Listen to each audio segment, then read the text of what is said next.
안녕하세요. 말씀 베이커리 590번째 시간 기도하심으로 시작하겠습니다. 거룩하신 주님 감사합니다. 주님의 말씀을 묵상합니다. 성령님께서 말씀에 조명이 되어 주시옵소서. 우리 주 예수 그리스도님의 이름으로 기도합니다. 아멘.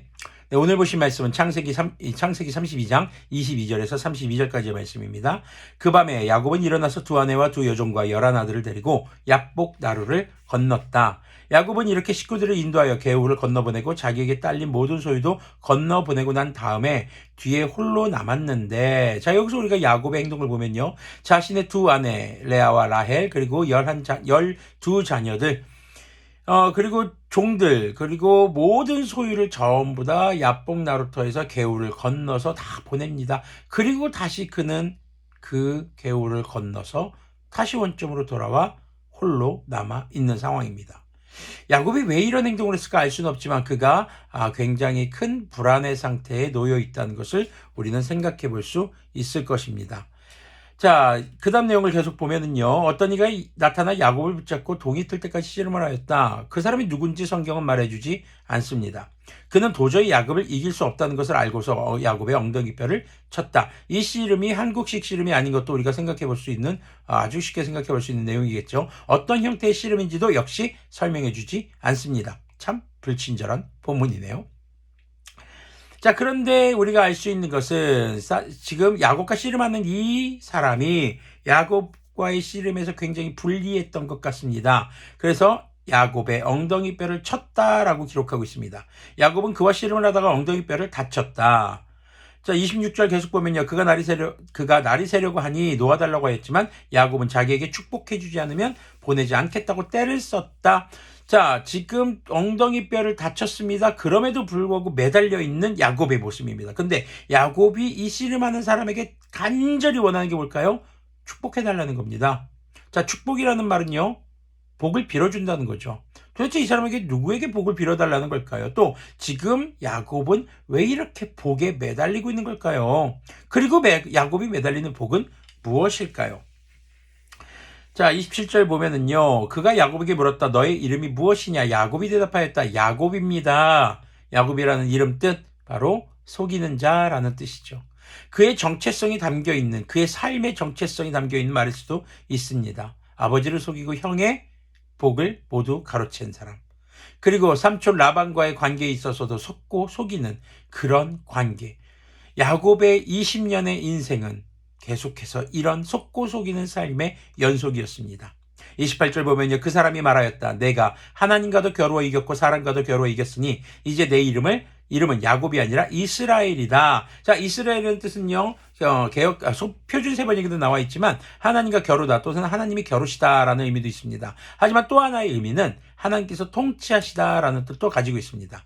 그래서 하나님과 겨루었던 야곱의 모습, 그래서 그 이름이 이스라엘로 바뀌면서 이스라엘의 또 다른 뜻, 하나님께서 통치하시는 그의 삶으로 바뀌는 것이죠.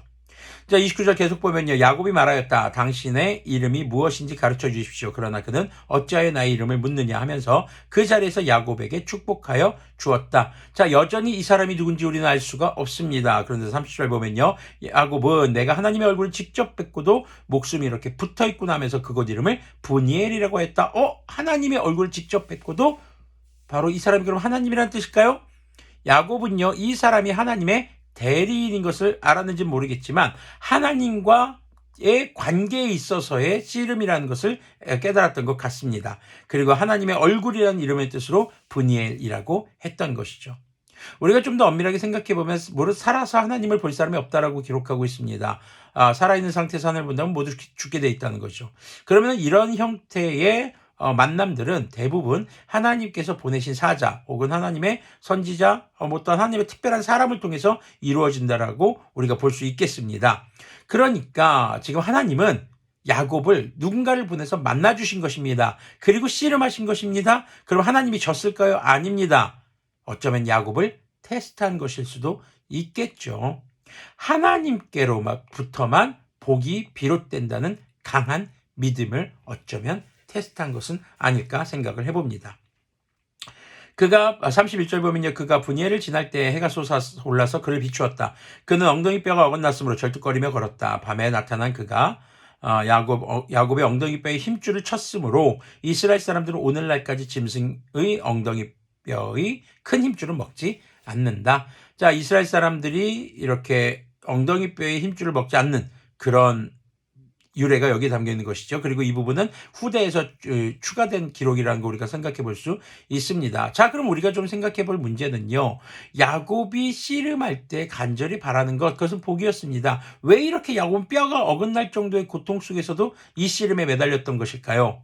바로 자신의 생사의 기로 앞에서 자신의 생명을 구원받을 수 있는 것이 복이라는 것을 깨달았고, 그것을 줄 수 있는 분은 오직 하나님인 것을 깨달았고, 자신과 씨름하고 있는 이가 바로 하나님으로부터 비롯된 사람, 자신이 복을 받을 유일한 길인 것을 깨달았기에 모든 생명과 자신의 사력을 다해 이 씨름에 매달렸던 것으로 보여집니다. 자, 우리는 어떻습니까? 우리에게 진정한 복은 무엇입니까? 그리스도인들의 진정한 복은 우리 주 예수님의 십자가 사건과 부활을 믿는 믿음으로써 우리의 죄를 회개하고 용서받는 것, 바로 그것이 구원의 시작의 삶이죠. 그리고 우리 주 예수님 다시 오실 때 이루실 완성될 구원, 다시 오실 주님의 나라.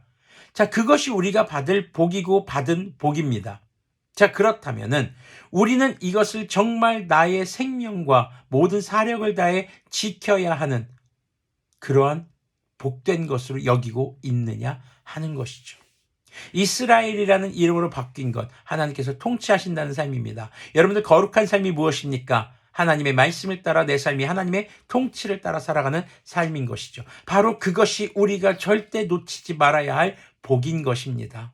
주님께서는요, 그 복을 우리에게 주셨습니다. 이제 그 복을 우리는 잘 유지하고 주님 나라 오실 그때까지 거룩함을 상실하지 말아야 할 것입니다. 그때에 비로소 우리는 완성된 주님의 구원이라는 복을 받게 될 것입니다. 그것이 또한 주님의 은혜로서 주어지는 것이죠. 우리는요, 그렇게 우리 주 예수님을 믿기 시작한 순간부터 우리 주 예수님 다시 오시는 그날까지 바로 이 믿음의 씨름, 하나님의 복인 구원이 주님의 은혜로 주어지기까지의 거룩함이라는 씨름을 하고 살아가고 있는 것인지도 모르겠습니다.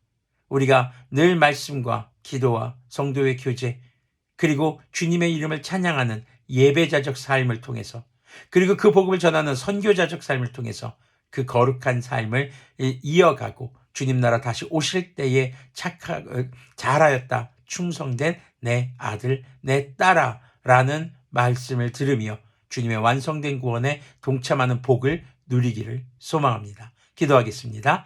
거룩하신 주님, 감사합니다. 주님의 말씀을 묵상했습니다. 주님, 우리가 주님께서 우리에게 주신 그 시작된 구원, 이제 그 구원이 완성되는 것, 그것이 우리의 삶의 가장 중요한 복인 것을 깨닫고 이 땅에서 우리가 주님과 늘 동행하며 주님의 통치 가운데 살아가는 거룩한 삶이 진정 복된 삶인 것을 또한 깨닫게 하여 주시옵소서. 우리 주 예수 그리스도님의 이름으로 기도합니다. 아멘. 네, 오늘도 주님의 말씀을 따라 살아가는 그런 복된 삶이 우리들에게 펼쳐지기를 소망합니다.